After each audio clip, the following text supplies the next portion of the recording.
В 2018 году 6 некоммерческих организаций Северной Осетии стали обладателями президентских грантов. Среди них программа по возрождению национальных ремесел. Руководители проекта уже сняли видеоуроки по басонному плетению, войлоковалянию и созданию осетинских платков. Впереди 8 мастер-классов. Примут участие в них почти 100 безработных граждан и тех, кто хочет обучиться мастерству. Подробнее о проекте расскажет Алина Хасцаева.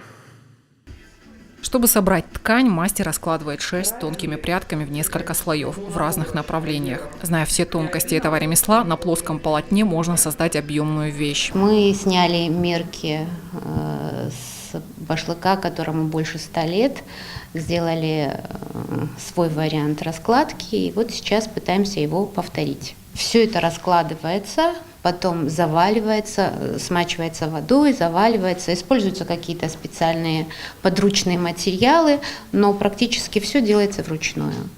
Все это катается какое-то время в полотне, и волокно сбивается, и получается прочная ткань.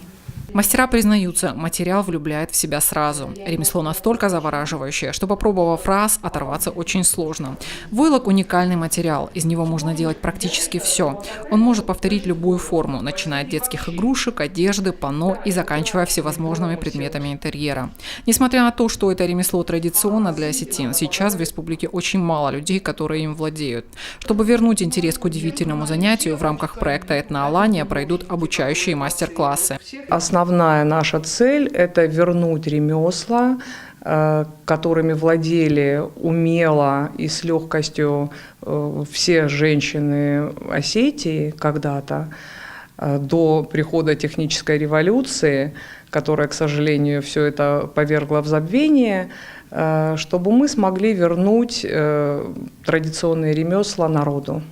Всех желающих обучат не только работе с войлоком, но и басонному плетению и созданию национальных косынок цела. Всего запланировано 8 мастер-классов, 2 по каждому направлению.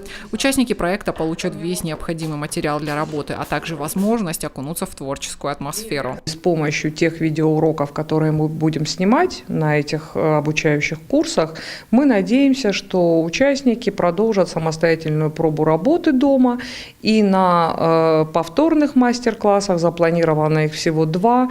У нас, к сожалению, очень небольшой бюджет, но что нам по силам, мы попытаемся охватить, и участники потом в дальнейшем продолжат обучение самостоятельно дома, и на завершающих вторых мастер-классах мы закрепим их работу, их навык. Мастер-классы начнутся уже в марте. Обучение будет бесплатным. Участники проекта смогут не только приобрести навыки, но в дальнейшем представить свои работы на ярмарке свободных ремесленников «Хиконд». Алина Хасцаева, Хетак Гапоев, Новости Осетии.